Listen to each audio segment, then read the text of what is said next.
listen, we're on the cusp of century number 3. Could we get that door back there by any chance? Thank you so much. Appreciate that.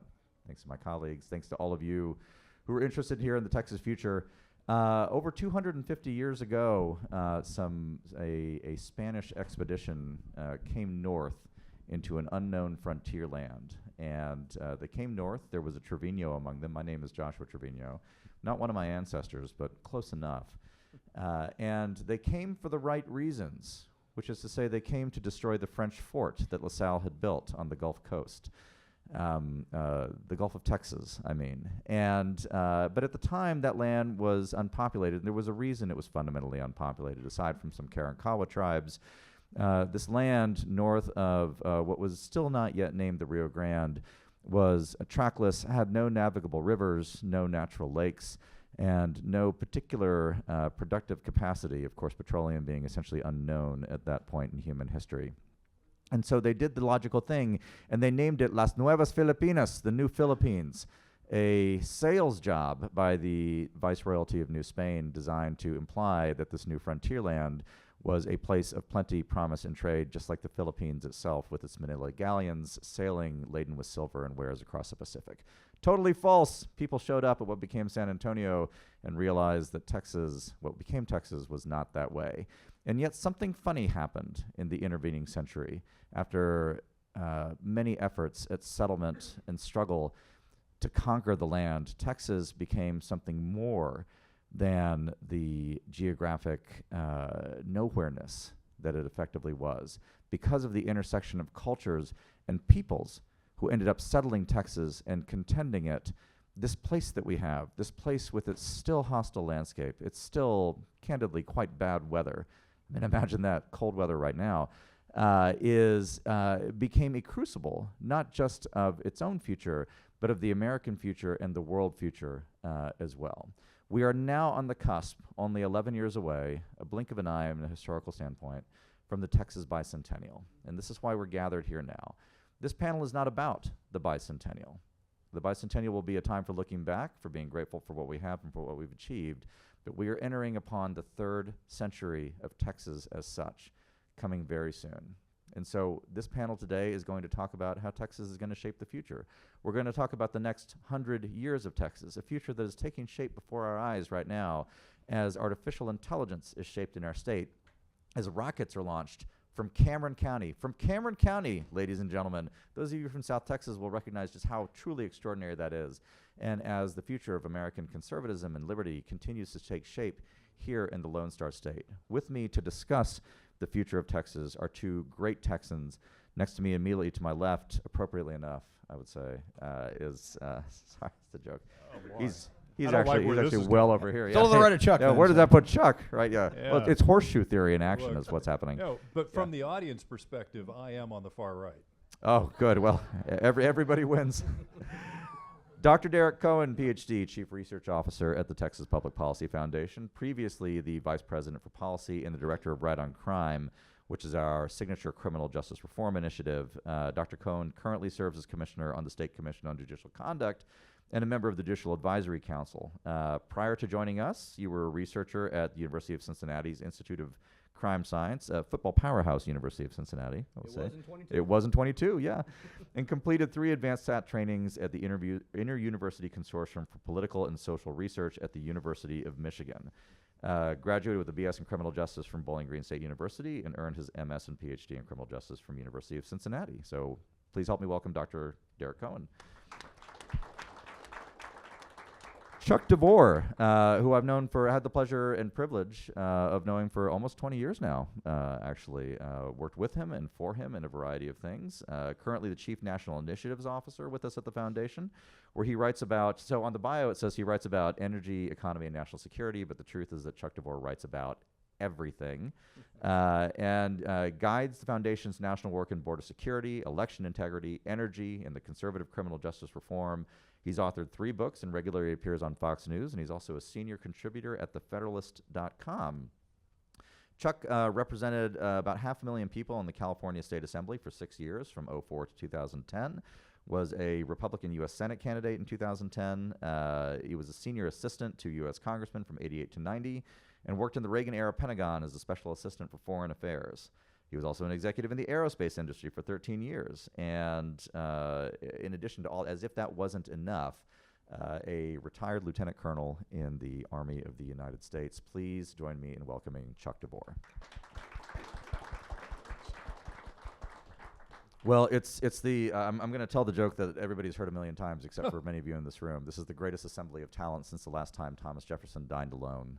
So we're very fortunate to have my colleagues here. But you know, the reason that these gentlemen are up here on stage is because there is a catholicity of interest and insight that I think is useful when we do this very fraught exercise that we call forecasting. So I want to start with this. And by the way, we didn't game this out, so this conversation could go any which number of ways.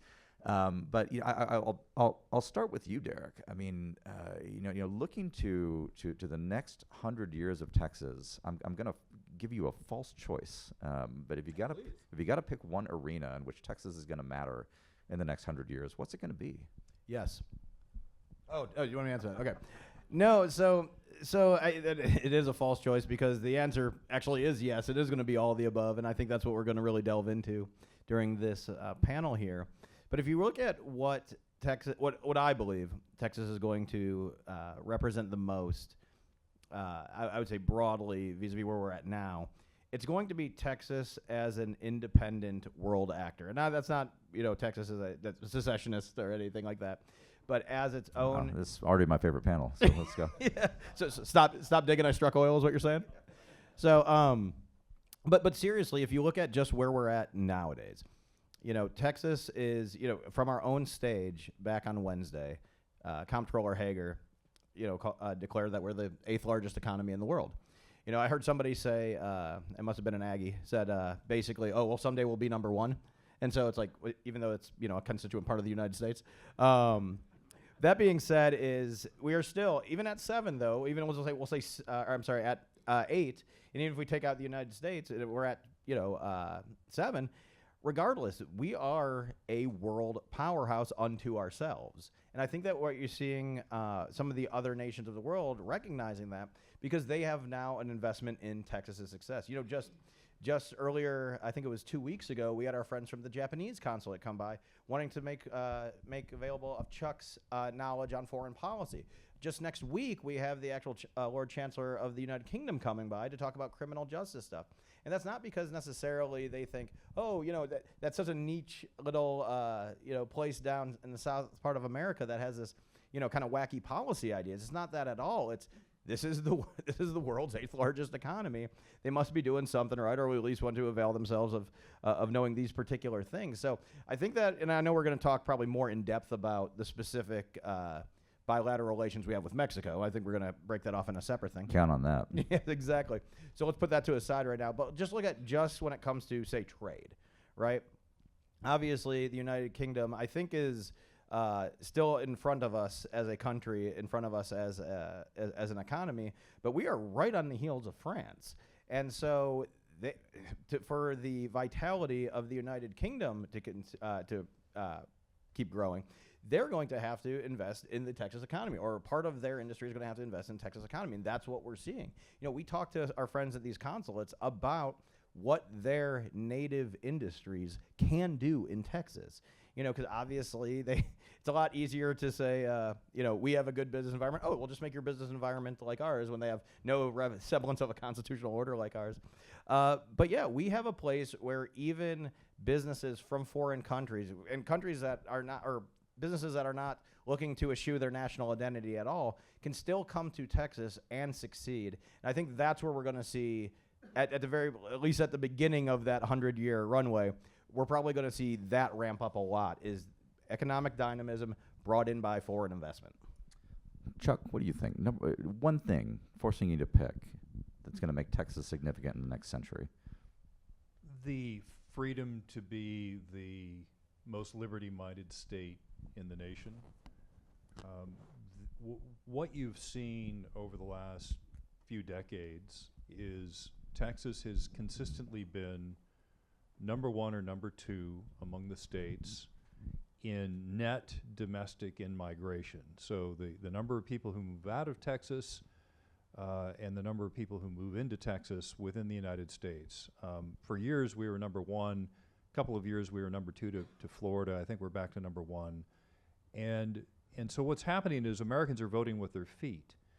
And the only way that gets interrupted or diminished is when you have a Democratic administration through their rules, regulations, laws passed by Congress, the administrative state. What they try to do is impose California and New York style regulatory burdens on all 50 states to then level the competitive difference, level the difference in practical liberty between the states.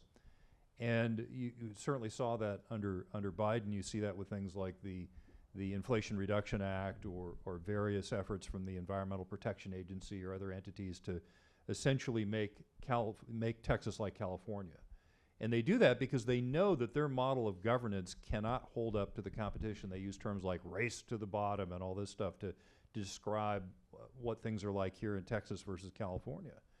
And so for me, Texas is the exemplar of what America is supposed to be under our Constitution properly understood, and what it could be again were the nation and the other 49 states to adopt a more Texas outlook. So I think that the number one thing that distinguishes us is our practical love and implementation of freedom and liberty. Chuck, I want to build on that observation because you're talking about lots of different people coming into Texas, lots of different, from different places, different faiths, different ethnicities, and so on, which is of necessity part of the process of change and growth. T.R. Fehrenbach identified Texas as essentially an Anglo-American creation from a political standpoint, the product of a contest between three peoples, which he identified as the Hispanic, the Anglo, and the Indian, contending in the 19th century, resulting in the synthesis of Texas that we have now. That base, that demography, that civic inheritance is not necessarily assured.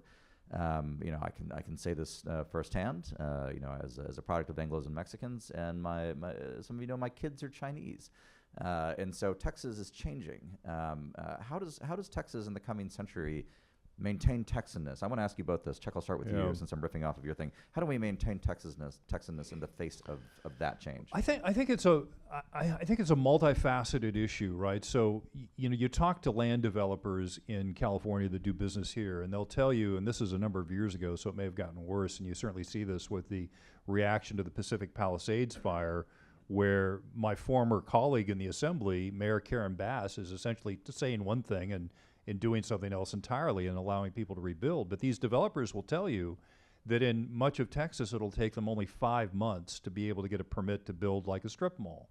In California, it would take 5 years, right? 5 years versus 5 months.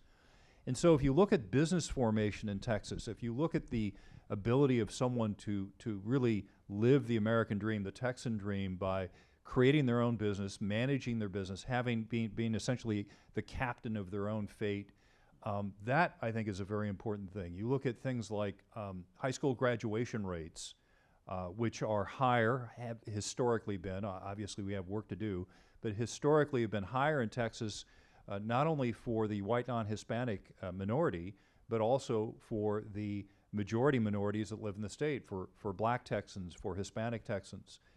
You look at things like church attendance, which tend to be higher here in Texas. You look at things like participation in the labor, in the economy, tend to be higher in Texas. So it seems to me the dynamism of the state creates this kind of optimism and this desire for hard work that I think is one thing that unites Texans of all stripes.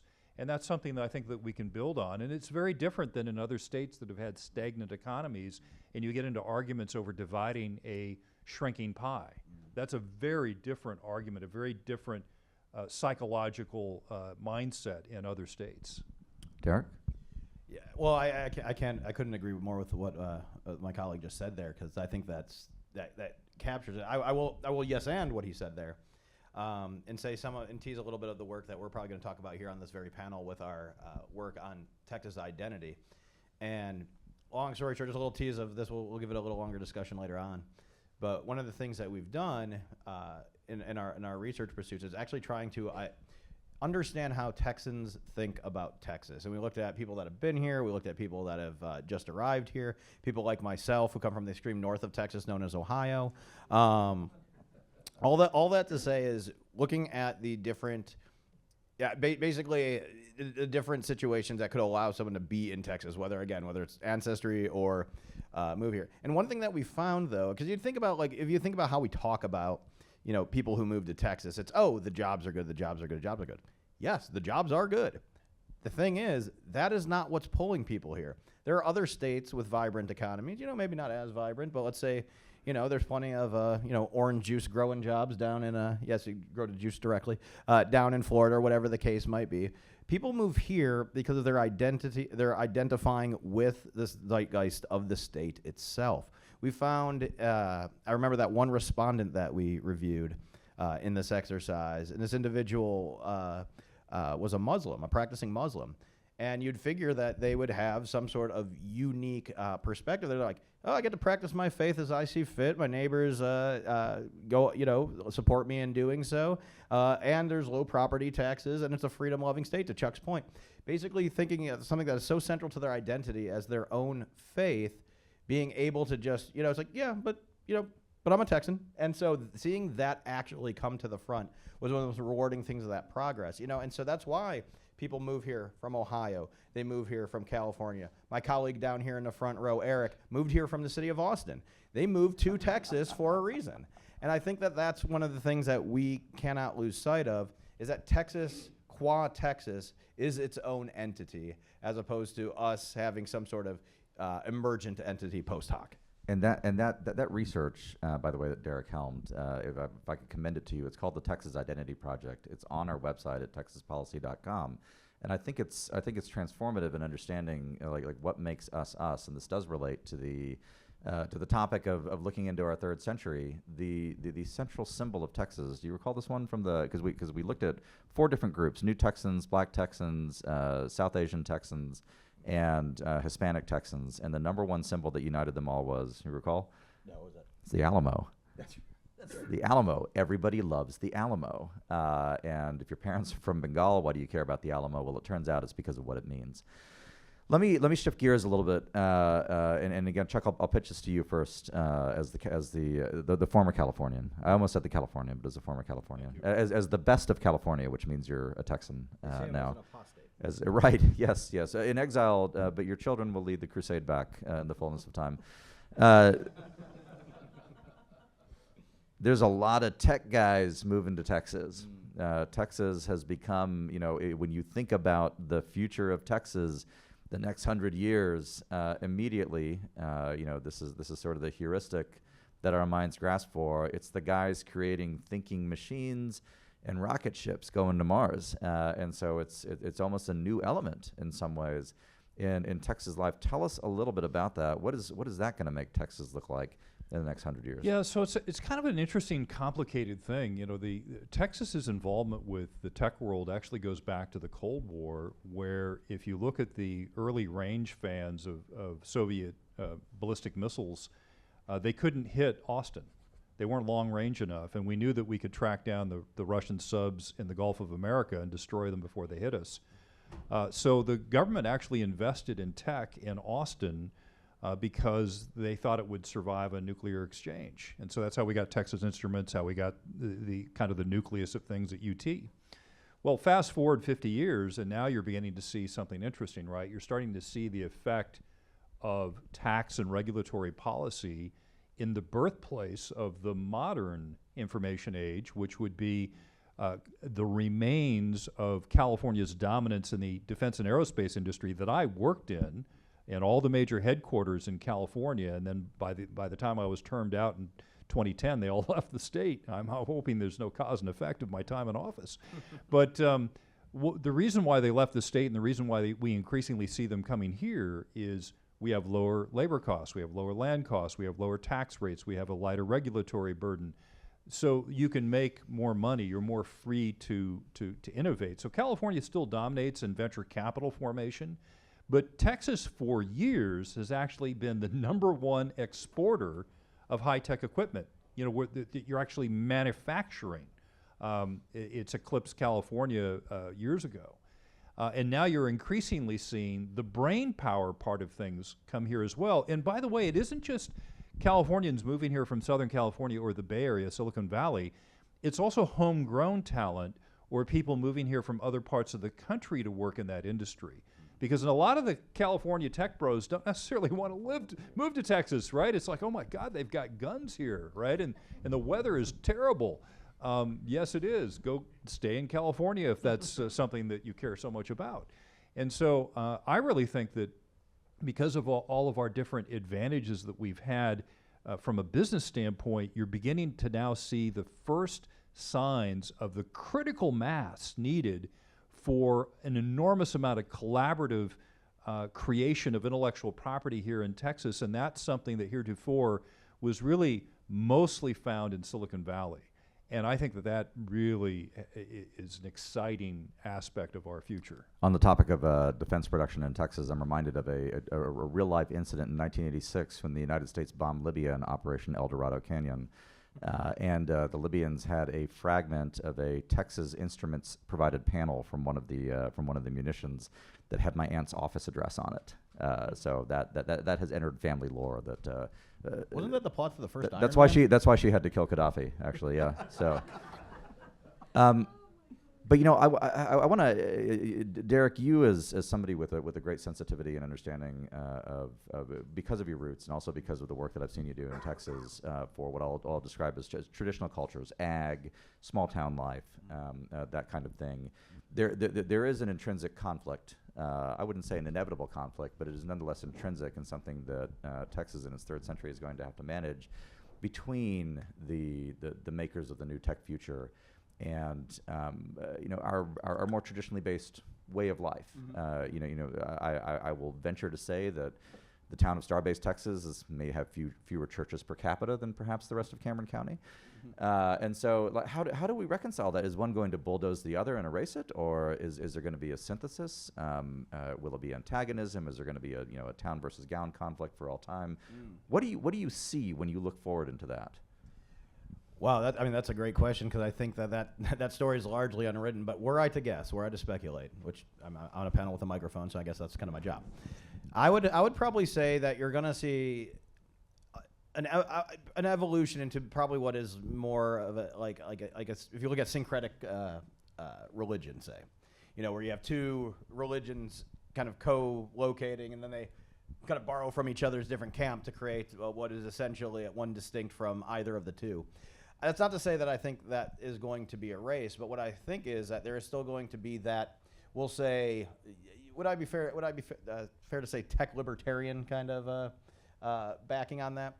Kind of that tech libertarian vibe that actually imports some of the best elements of traditional Texas culture. And vice versa, I think that there's something that even that the libertarian tech bros could actually impart onto some of the conservatives.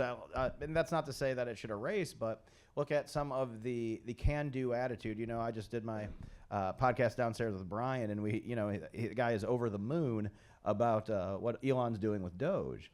You would not have that idea, or the idea of the going fast and breaking things vis-a-vis simply within the unitary executive. That idea wouldn't come from a stodgy, that is to say, my understanding of our classic constitutional order. Now, that means saying what he's doing is unconstitutional. Not at all. What he's doing is something that hasn't necessarily been countenanced as a way of engaging in policymaking thus far. And so I really think that, it'll have this like emergence into like a new syncretic kind of philosophy. I do think that if you look at the actual religious and cultural moorings, I think those will be the ones that hold out. This will maybe Starbase will not start with the most amount of churches per capita, but I can see it normalizing over time. Hopefully it's not because the other ones go down. But I do think that you're generally going to see kind of the adoption of the best parts of Texas culture, even in the people that come in. That's definitely what I've had in my experience. Let me push you one more, and then I want to shift to Chuck. How are you going to know if it worked in 100 years? Well, simple enough. It's whether or not we actually have, like say the Episcopal Church sponsoring the trips to Mars, right? So, no. Honestly, though, I think, if all joking aside, we could tell in 100 years if we've struck the balance, and that through providence and human intervention that we're able to get to that next phase of Texas evolution. We'll be able to tell that if we look back and we still have that singularly identifiable element of Texas culture. By then we'll be remember the Space Alamo, but then we'll still have that one identifiable thread that unites us all together. And I think that'll be the success. Does that imply space Mexicans?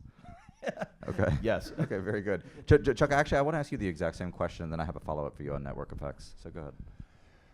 So how do we know we're successful in 100 years? That's essentially your... Well, no, sorry. So I guess I asked 3 questions. The specific question I want you to contend with is this conflict that you can see, which can be... Conflict is not a negative, by the way. Conflict leads to synthesis.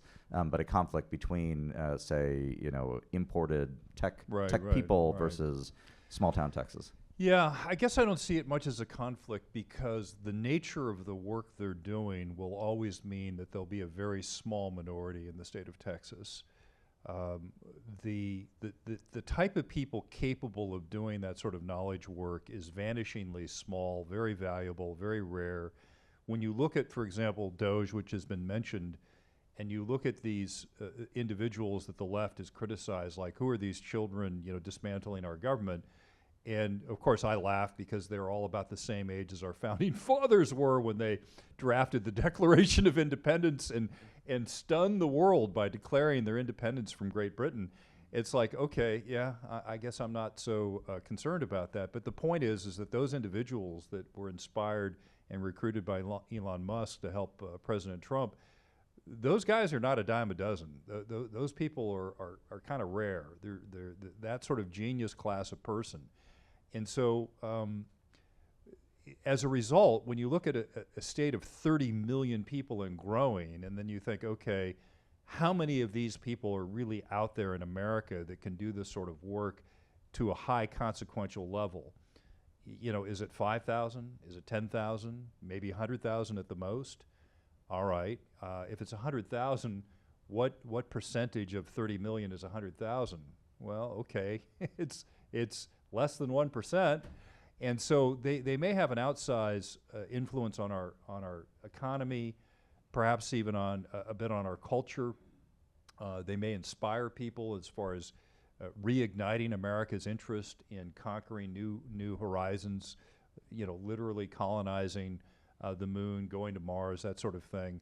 And of course, it's going to be done from Texas. That's inevitable, right? That future of mankind will emanate from Texas. And to a certain extent, Texas had a huge role in it to begin with, right? I mean, the Apollo rockets may have been launched from Florida, but where was mission control, right? It was in Houston. Yeah, it was in Lyndon Johnson's constituency. Right. Yeah, well, hey, you get it any way you can, right? So I guess I'm more concerned about Texas maintaining and not resting on its laurels and understanding, like, for example, the talk of having a Texas Doge effort, right?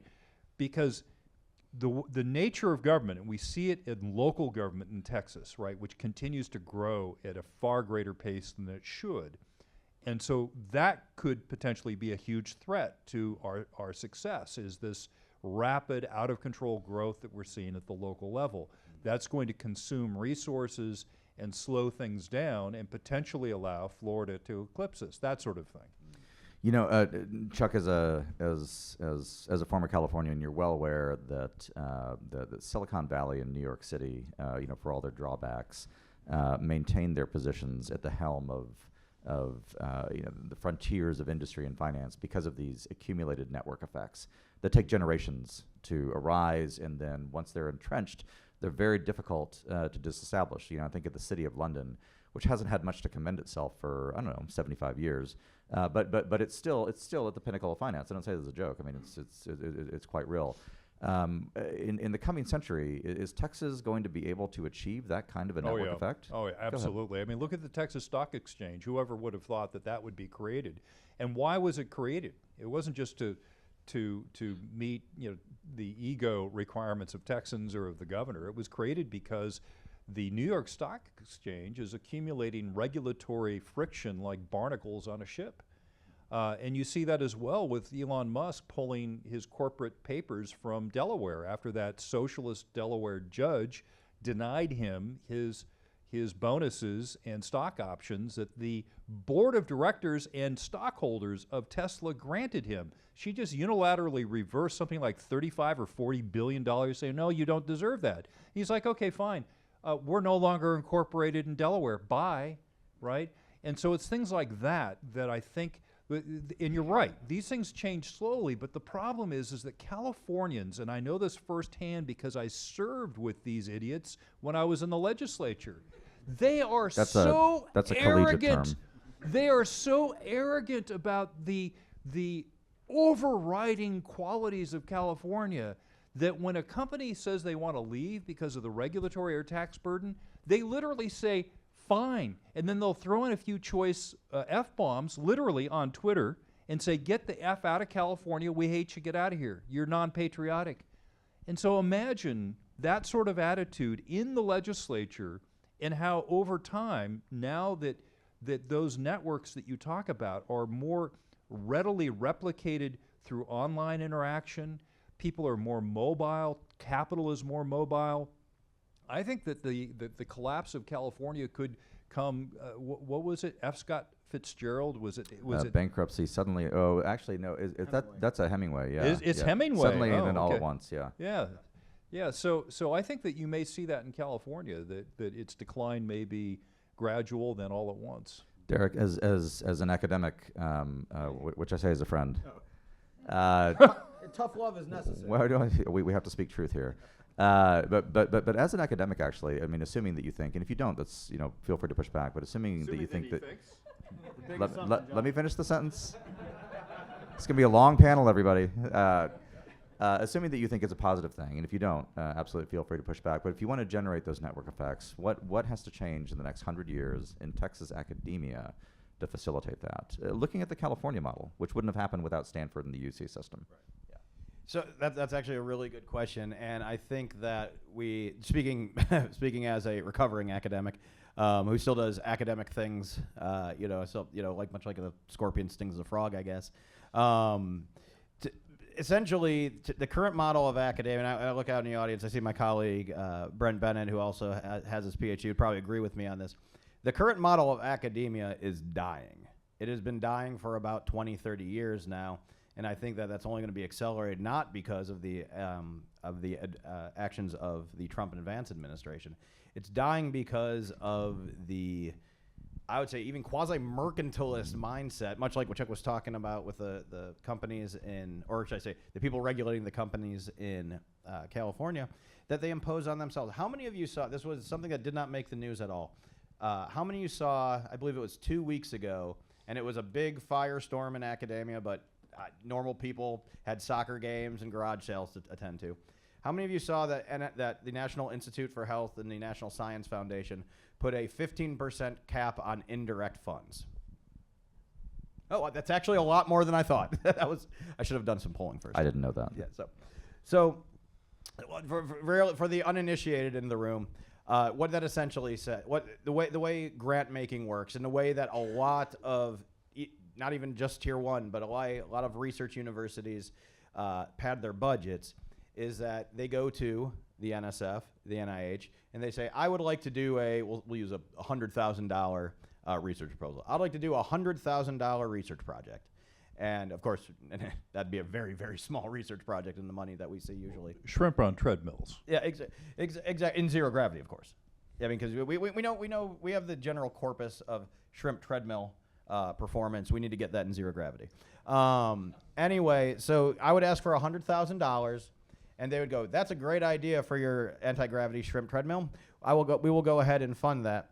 On the way out the door, the university then tacks on, or should I say, not on the way out the door. Built into that is then a certain negotiated percentage that the university gets. For the University of Texas, where we're at right now, 59%. For A&M, 52%. For Harvard, 70%. So in other words, I get my check for direct funds to pay the researchers, to fire up the lab, to do all the stuff that, actually is required for research, they get a check for $59,000. Harvard gets a check for $70,000. So we're basically paying it twice because you can only pay the researchers with that direct money. So this is basically going towards keeping the lights on. Now look, I haven't been to Massachusetts for a while, but apparently it costs 17% more to keep the lights on in Massachusetts than it does in Texas, which takes 59% of every other dollar spent. So it's one of these things where that's the model that is actually driving the fundamental crux of academia, is that we are making determinations about research based on money streams, right? That is the most centralized and bureaucratic way of doing things. Trump administration comes in and says, you know what, those 59% slush funds, those 70% slush funds, we understand you got to pay to keep the lights on, and you'll now be paying 15% for that. So that being said, is while I see Josh Cohen is going to give me the oh yeah, go ahead. No, Kate, as long as you need to go. Go ahead. Yeah, I was about to say I thought the guy was going to sweep me off the stage or the gong or what have you, but all that to say is this is the extant model that we have currently in academia, in which we have completely centralized scientific inquiry. That is wholly unsustainable because that is not science. You cannot have the king saying, I want to research zero-gravity shrimp treadmills, and that being what defines an entire body of science. So how is that going to regenerate what we're going to see here? Now that cap's in place, I think that cap's a good thing. We do need to do some housekeeping around both definitions of direct and indirect at the state and federal level. But what that's going to do in and of itself, it's going to unshackle the academics. It's going to unshackle the researchers and going, hey, look, I'm not a big shrimp treadmill guy. It's just that's where the money is. It's going to unshackle them to start going, maybe sea monkey treadmills. Maybe can we put legs on fish and them run on treadmills? Whatever the case might be, these other alternative ridiculous examples I'm coming up with are going to be open for exploration because the funding is not going to be centralized. Texas is already making moves like that. We are already looking at, some of the nuclear developments that we see up, and I think it was Amarillo that's getting the reactor. We are starting to see that already, where necessity is driving inquiry rather than money that goes into a slush fund that goes to benefit unelected college bureaucrats. That's amazing. We should have done a panel on that. That's fantastic. Thank you. Let me shift gears a lot here and talk a little bit about Texas grand strategy, something that is coming to the fore again right now, and will in our third century. And let me preface the question by saying that the idea that there is such a thing as Texas grand strategy is alien to us for the past century. But in the first century of Texas, it would have been an absolute commonplace. Texas is a nation made by war. We always have been. And so, I've said in a variety of fora, mostly internally with interns who can't escape, that if you were 85 years old in Texas in the year 1915, you'd lived through at least 3 attempts at genocide if you were an Anglo. Now, if you were Mexican, you'd only lived through 1 attempt at genocide. So it's it's a little bit, but who's counting, right? So but Texas has a series of strategic challenges that show up again and again and again in the same places, not always in the same ways and contexts. And I would posit that there's essentially 4 of them. And this is not in any particular order. One is the necessity of controlling sea lanes out past the Yucatan, which you saw in the naval campaigns of the 1840s. The other is the indefensibility of Texas from the north, which has been a constant feature really since the 18th century. The other is the Texas natural need for a full Rio Grande border, by which I mean the city of Santa Fe, New Mexico, which you saw actually come out in both the 1840s and also the 1860s again, in which Texas lost, but there's always a third try coming around the corner. And then of course the overriding strategic challenge of Texas is the existence of a hostile Mexican state to the south. And if we think that is a thing of the past, I'm prepared to argue with you at length, if you want your insomnia cured, that it is not. And it is fundamentally not because of the nature of that state, but also because of the internal civics of Mexico as well, which is always going to set itself towards some kind of an antagonism toward any Texan polity. Talk to me, Chuck, I'm going to start with you. Talk to me about Texas grand strategy in our third century in light of all that. So I think it's vitally important that Texas, in light of the last 4 years under Biden, not relax its view of the southern border. we need to regularize our view of Texas sovereignty and national security and never again presume that the federal government will have our back and do its job.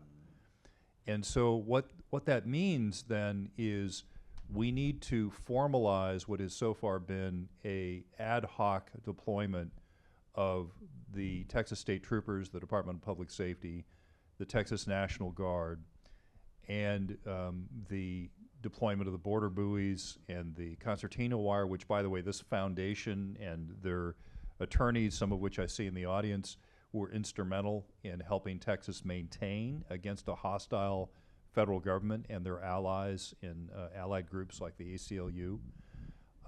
And so we need to figure out, how do we sustain that? Do we create, for example, a Texas border force? What is its mandate? How much do we fund it for? What exactly are the authorities we're going to invest in this force? So you saw Governor Abbott a couple of weeks ago deputize the National Guard with the authority to be able to make arrests at the border and turn people over to federal authorities. That is an inherent capacity or inherent power of state National Guards, of state militias. During the Los Angeles riots, I had that power as a captain in the National Guard in the middle of the LA riots. I could arrest people because I work for the governor, right? So I think that's very vital, because politicians who tend to be people, right? they forget. Huge if true. Just I want to be loved. So just it's important that they don't relax, right? Because as you know, there's this imperative to only really put an emphasis or try to solve the immediate top 2 or 3 problems.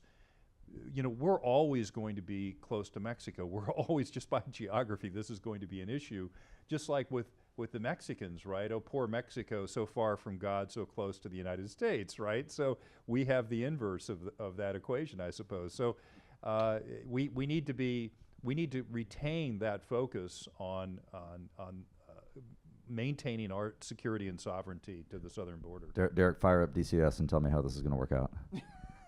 Well, actually, I want to yes and Chuck again, because that kind of goes back to what I opened with about Texas beginning to conceptualize itself as a global actor. Because obviously we need to secure and we need to think about our security. And again, we think when we think of internal security, so much of that is based on, just that southern border. Look, I'm with you. Let's build a wall on the Red River. I'm absolutely.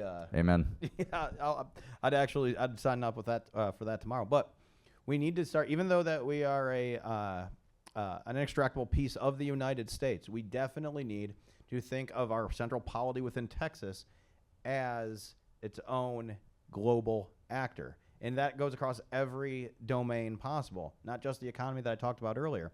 We need to consider our actual role in foreign policy. We should, to your point, we should actually engage in bilateral negotiations with neighboring states. And when I say neighboring states, I don't mean Coahuila, I mean the state of Mexico. We need to be working with the UK government on trade issues. We need to be working with, our friends in Japan on things about aligning in China containment. These are all things that we need to consider ourselves as world actors. Yes, we should consider ourselves as Americans. But if you ask, this is the old saw. You ask ask anyone from the United States, where they're from nationally, they will say, I'm from the U.S., but Texans will use Texan as a first element of the identifier. And so once we start actually extrapolating that concept out to Texans Texans in foreign policy, Texans in space, not just Muppets anymore. Once we start extrapolating that out and actually have that conceptualization that animates not only our thinking but then our policy that flows from it, I think we'll start solving a lot of these problems, actually. So we're about 5 minutes from Q&A, so we'll make this the capstone question, and then we'll go ahead and start taking questions from the audience here. Let's bring the focus in domestically a bit. The conservative coalition is obviously changing. I mean, everybody knows this. Trump took his escalator ride in July of 2015. We're almost a decade away from that now, so we know that that the coalition is significantly changing. We also know that a lot of the changes to that coalition were incepted first here in Texas. The national populist movement existed in Texas in qualitatively different and frankly superior ways for almost a decade prior to its eruption into the National Conservative Coalition. That being said, you could make an argument, I want you all to respond to this, that this coalition has in some ways disempowered Texas, not from a subject matter perspective, but because it is a coalition the old conservative coalition centered upon the South and West. Now we're seeing a coalition that's centered upon the Midwest and Great Lakes. Would you concur with that, broadly speaking? And so in light of that, how does Texas influence and maintain its leadership in that coalition in our third century? Would I concur that not only the ideology but the locus has shifted? Yes, I would, and I think that's actually where we kind of talk about some of the probably less, I would say, things that give me a little bit of pause about the new ascendant coalition. So again, I mentioned earlier, I'm from Northwest Ohio, and Northwest Ohio, at least when I was growing up don't worry about when I was growing up there, but it was a time that was recent, but not that recent. It was Give me a break. My junior colleague Chuck makes a good point. So growing up in Toledo, Ohio, in the 80s and 90s, one of the things that was inescapable was, I would say, I wouldn't even say it's on the right because it's kind of almost is supra-political, was the influence that labor had on, and when I say labor, I mean in terms of factional conflict, that labor had on local politics. So Toledo had been completely hollowed out, actually by garments and then by automobiles.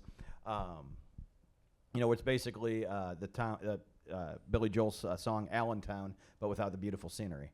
All that to say is, I think that things like that creep into a populist movement, a populist dynamic, but we don't necessarily have that in Texas, and in that way, I do think Texas is losing a little bit of purchase, a little bit of claim on where the national center point on a populist movement is. However, that being said, I think that where Texas still has the strongest voice and the voice that will grow louder, not just because many more people are actually moving here, is going to be the Texas model by that growth getting injected into that populist movement. Remember we talked about earlier about that Texas identity? Now that is something that we'll be able to see if this populist movement's a success, if that Texas identity is injected into a national populist movement to where, I'm not saying that people in Toledo, Ohio are going to start wearing cowboy boots, but if we start seeing folks talk about their own, right to practice their religion, their own, right to raise their family as they see fit, if we start seeing that becoming a tenet of this populist movement, I could say that would be a success. Chuck, I'll let you have the last word.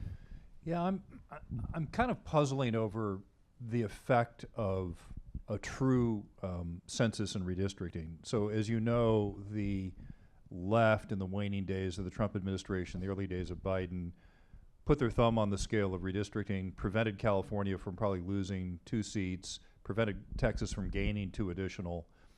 If you look at where things are right now, Texas and Florida are between the two of them probably going to gain 7 seats. And you're going to see California lose 3 or 4. New York's going to lose a couple.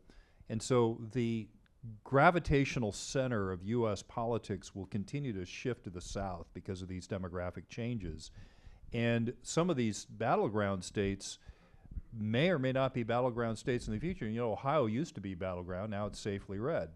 Redder than Texas, actually, numerically. The Democrats will continue to pour money into Texas and this dream of turning Texas purple than blue. And of course, if they get Texas, it's game over, right? So I tend to think that Texas will continue to be a locus of partisan political contention, even though I don't draw the same demographic conclusions the Democrats do. And I think that that false notion that the browner and blacker America got, the more left wing it would get, has been now proven false. They don't yet want to give that up, though. And so I think because of that, we will still be largely a focus of political combat for the foreseeable future. Amazing. Please join me in thanking our panelists, Dr. Derek Cohen, Chuck DeVore. We will now proceed to the most fraught portion of the panel, which is Q&A. My only request of you is to ask a question. Sir, you're first and back. Go ahead. And then ma'am, you're next. Well, my main question is, I have a lot of hope for this new future, but I see the 5 main cities, Houston, Austin, San Antonio, all going more and more blue. And so how do you fix that? Because so far I haven't seen anything fixing it. Wow, that's a really good question, and it also highlights one of the central failings of, I'm not going to say the Republican Party, but I'm going to say of the conservative movement, and that has been the wholesale abandonment of trying to win cities or even portions of cities. But I will say, though, that one of the easiest ways to contain the damage, to your point, sir, about what a city can do, or to contain the damage of what the city can do, is to actually conscript what they can do, right? So, like we talked about, Speaker Burrows last session, had the Death Star bill, which really reined in a lot of cities' kind of wanton interpretation of what home rule is. You can dial that up even more, and then, like, as I say, I think this is a James Quintero fantasy, but I wouldn't mind seeing it to pass. We could actually transition cities to having a doctrine of enumerated powers, as opposed to actually saying, well, if the state doesn't tell you can't, it's good to go. And that would really, so you can do parks, ponds, and pavement, and that's it. So if we actually really tighten the screws, I would say, on what a city can do, their prevailing politics or whatever their collective ideology is simply would not matter when it comes to the issues we discussed up here. Yeah, so some of what's going on is America, in many respects, is catching up to where Europe started to go 30, 40 years ago, where you started to see this divergence among the parties in Europe between the educated classes and the classes that did not go to college. In Europe, if you went to college, you're a left-winger, and if you didn't, you're part of the populist parties. Well, that's starting to be a thing in America, and it used to not be a thing, but it is now. And we're not talking about intelligence. We're certainly not talking about income by and large. We're talking about, have you gone through the indoctrination of America's higher education system? So we're also seeing an interesting phenomena where business is increasingly devaluing that education. I know that if I ever, I've been a part of a lot of hiring decisions. If I ever saw someone apply for a job that had a major in grievance studies, I wouldn't hire them. Really, gender studies? You're out of here. Wrong. Go work for a university or something. And so part of what's going on with cities is what's always gone on with cities for millennia, right, is that cities generally attract the artisans. They attract the people who are producing things that require intellectual capacity. And in the current political moment, those people in both Europe and the U.S. tend to be to the left. I think, though, that as technology advances and you're seeing the ability to do more work remotely, as America revitalizes its manufacturing industries through artificial intelligence, where are those manufacturing industries going to be? They're not going to be in the expensive cities. They're going to be in the rural areas of Texas. And there'll be jobs associated with that, right? And so I think that what you're going to see in the future, and I think you're already beginning to see it, look at the vacancy rates in virtually every major city, Washington, D.C. being the epitome of this, although certainly Trump's back-to-work order is shaking this to the foundations. But as I recall, a lot of the federal buildings, the federal building vacancy rate is in excess of 80%. It's huge. Yeah. And you certainly see that with those of us who work downtown in Austin. The traffic levels downtown certainly got devastated with COVID, but they've never recovered because there's just not as many people that are working downtown anymore. And I think that's going to have an effect because the last reason why cities are to the left is there's no family formation in cities. It's the rent's too damn high, as that one candidate in New York City said, right? And if the rent's too damn high, it's very difficult to form a family and start having children, which is much easier to do in the suburban and rural areas, assuming you have gainful employment. Conservatives, I'll just add this briefly and we'll go to the next question. Conservatives traditionally have had a problem using the power that we have, which is why the Trump exception has been so notable. now because he's actually doing, he's using his full authority as president, which is to the good, and we hope it's an example for office holders throughout the country. But one thing that we need to understand as Texans, to your question about the cities, if the big 5 cities are becoming institutional bastions and strongholds of leftism, which they are, largely speaking, those are creations of the state, and the state can dissolve them, and we need to put that on the menu. So that's my question. Ma'am, you're next, and then sir, you'll be after that. Go ahead. Thank you. Former California transplant also. My question is about the Texan identity. First, are you for a citizenship test? No, just kidding. Only for Californians, ma'am. I'm grandfathered. Yeah, if you're here, you'd probably pass. No, your boots mean you pass. Go ahead. Okay, good. Can you talk a little bit about the Texas Film Project that Matthew McConaughey and others are pushing for? Pros, cons, what you think about it? Well, that's interesting because obviously there's an element of, I would say, of kind of, there's a bit of a lobbying play on that. But, as far as what he rightly identifies as what he wants to capture in terms of Texas identity, if I had to guess, I would have to guess me and Matthew McConaughey, native Austinite, mind you. So this is not he has more, at least, ancestral claim than I do. But I think that we would have different, we just studied it. We haven't necessarily been forged completely in it, or at least I haven't, I should say. So we probably have somewhat different conceptualizations of that. One could lodge a claim at me that perhaps my understanding of Texas identity is a cartoonish or a caricature. And I don't think that would be completely without merit. However, I also think that what we see right now, though, is trying to actually capitalize, trying to strike while the iron's hot, if you will, specifically in that film realm, because they want to see more film being made in Texas. I would rather see more films being made of Texas. I would say we could go much deeper into that, but I also think that there are definitely powers at play within that debate that I don't want to step on toes of. All right, sir in the back. Thank you. In 1869, the Texas Constitution outlined a Bureau of Immigration in charge of immigration enforcement and promoting immigration. Is that something that we could ever go back to? You've caught me flat-footed. Of course, the 1869 Constitution lasted 7 years, so I'm not sure what its full scope of power is. But so the answer, in short, is if you're talking about naturalization, no. If you're talking about entry into the state, the answer is maybe. Sorry, did you want to add something to that? Go ahead.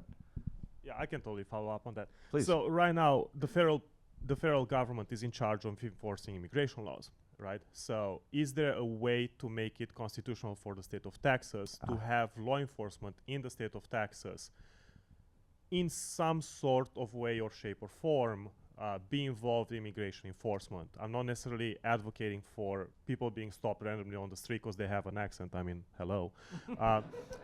But in a better context, if somebody has strong engagement with law enforcement, or if they are being detained or arrested or prosecuted, stuff like that, to have a specific route. Yes. Okay, I understand your question now. So you're not talking about naturalization. So interestingly enough, until the year 2012, it was commonly assumed that the states and localities could cooperate in the enforcement of federal immigration law. So, for example, if you were arrested or stopped by local PD or state troopers or whatever, they could determine your immigration status, your citizenship status, and then refer you to the feds if possible. That all ended with a very badly decided Supreme Court decision in 2012 called Arizona versus U.S. I won't go into the whole history now, but there was a bill in Arizona called SB 1070 that got, I think unfairly smeared as the show your papers bill, which it wasn't. But what it enabled Arizona law enforcement to do, actually what it mandated, was checking immigration status, because there was such an issue with illegal aliens present who were interacting with law enforcement for negative reasons. It went to the Supreme Court. Obviously, the Obama administration had a positive interest in it doing so, and the Supreme Court found, contrary to all precedent and common sense, that states couldn't do anything with anything immigration related. So now that precedent has been chipped away at, especially by the state of Texas, and you have to credit Governor Greg Abbott for leading the way in doing that. What we have yet to see is a test case that actually goes up to the Supreme Court that positively overturns Arizona versus U.S. But the answer is yes, and it wouldn't require something new. It would simply require overturning wish casting by what was then a left-wing Supreme Court. And given the way the judiciary works, it's got to go back. But again, credit Texas governance, especially over the past 2 sessions, for recognizing that the political end of it is something they can do something with, and things like SB4, for example, which my colleague Selena Rodriguez was instrumental on, have really turned that around. So, yeah. Go ahead, right up here next, please. Oh, I'm sorry. Go ahead. Sorry. You then you. Okay, go ahead. Thank you. Yeah. Well, as someone else with an accent, and someone who moved and loves Texas for what Texas is, I just have one doubt, and I hope I don't sound too European when I say that I see this as a problem. But 2 principles that I love about this country, in particular this moment, are this idea about school choice and, of course, the free market. At the same time, I see how these 2 things could be compromising, a shared cultural capital, especially about Texas. Assured what? I'm sorry? Cultural capital. Cultural capital. Okay, thank you. Right, so how do we create a shared cultural capital, and how do we prevent all the little towns around Texas to become, as you were saying yesterday in another panel, just the exact same things with just a mall in the center and then a couple of souvenir shops? So the question being, do we need to put some limits to some of the most typical American characteristics in order to preserve what we want Texas to be, or is it just going to solve itself? That's a great question. Chuck, do you want to take the first swing at that, or I mean, I'm happy to, or Derek, but. Well, I certainly think it's interesting with the research that we've done, where organically these very different groups are united in saying that the Alamo is kind of the central symbol for them of Texas identity. I certainly don't believe that these things should be left entirely to chance, but even with the most aggressive parental empowerment and school choice program, you're not likely going to see a majority of students do that, because what happens when you institute such a program is that very rapidly the public school system adapts and improves. That's been the overriding lesson throughout the country. Whenever you see even just a modicum of competition, the public schools really get their act together very quickly and improve quite dramatically. And so that's, of course, where the state of Texas maintains its authority when it comes to teaching certain subjects. And then the question is, if we're going to teach Texas history, is it taught correctly? Do we really teach the Alamo as a heroic moment in the Battle of San Jacinto, or do we pervert our history into something fitting the sensibilities of the modern left?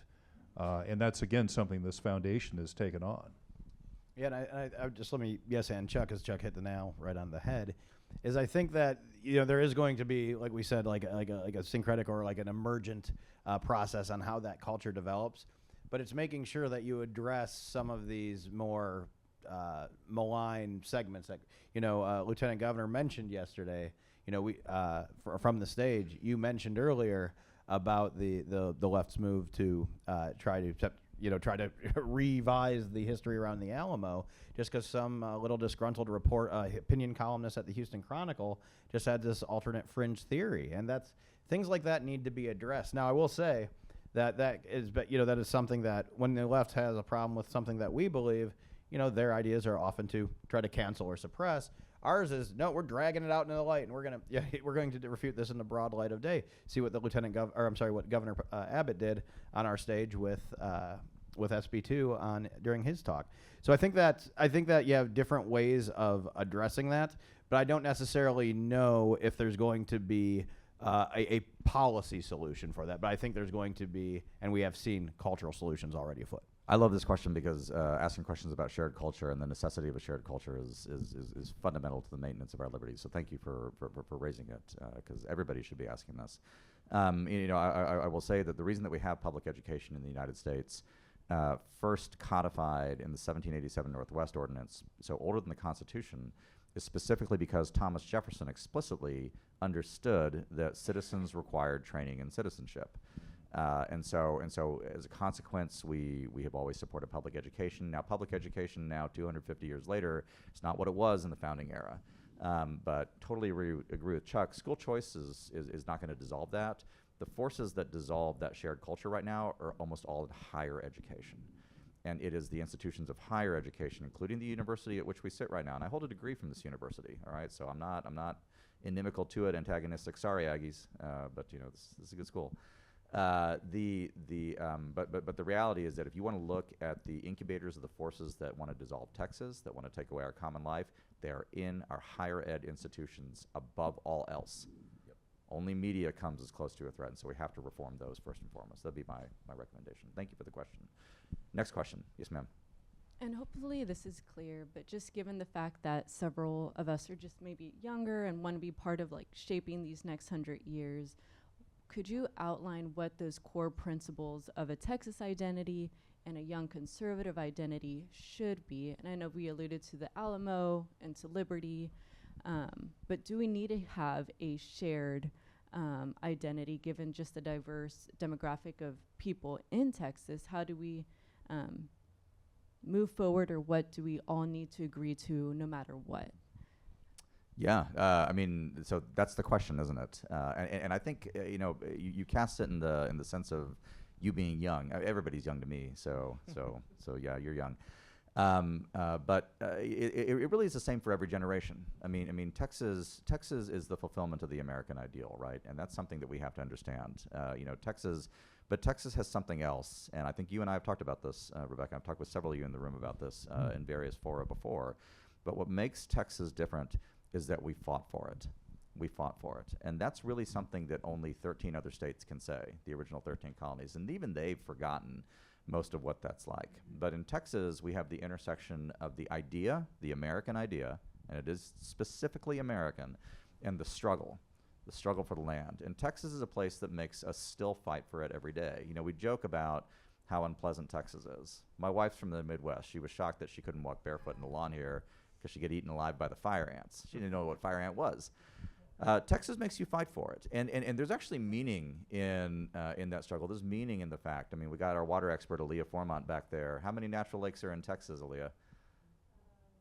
None. There's some oxbows, and that's basically about it.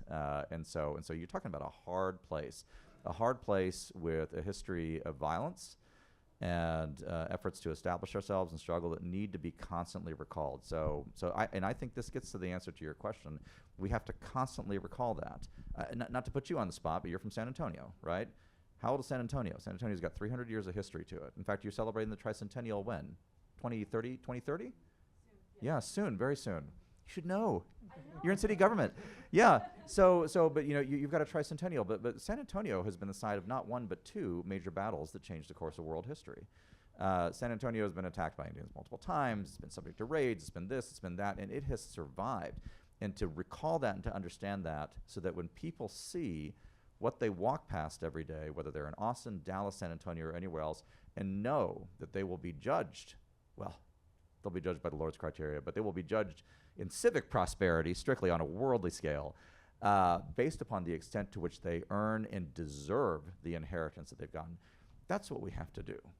That's what we have to do. That's the thing that I think we and how we do that is we call one another to it. You with your fellows in, what are you, Gen Z? Is that? I'm the last year millennial. You're the final millennial. Okay. So JD Vance is millennial number 1, and you're millennial 0. So okay, all right. So you're the last millennial.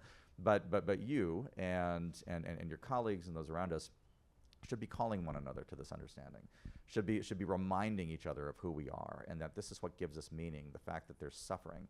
Those of you who were in the rural panel yesterday know that I talked about there's a blockhouse outside of San Ignacio that I can visit that my ancestors built in the 1750s. They spent half a century sleeping every night in that blockhouse because it was too dangerous to sleep outside. Imagine that. And just imagine that now that I have to live up to that. That's a good thing, to know that you have to live up to it. And so it's the recollection, I think, of our history, the Alamo, and the understanding that it applies to everybody, whether you're fresh from Europe or Mexico or anywhere else, that applies to you. That's how we get that shared Texanness. And if we maintain it, it's going to see us through that third century. So we're at time. We're at time. Chuck, That did you was want a to add perfect- one? no, You no, seem like that you was wanted to a- add one thing. That Okay, was a okay. perfect ending. We're at time. We're at time. Let's- Thank you let's- all very much.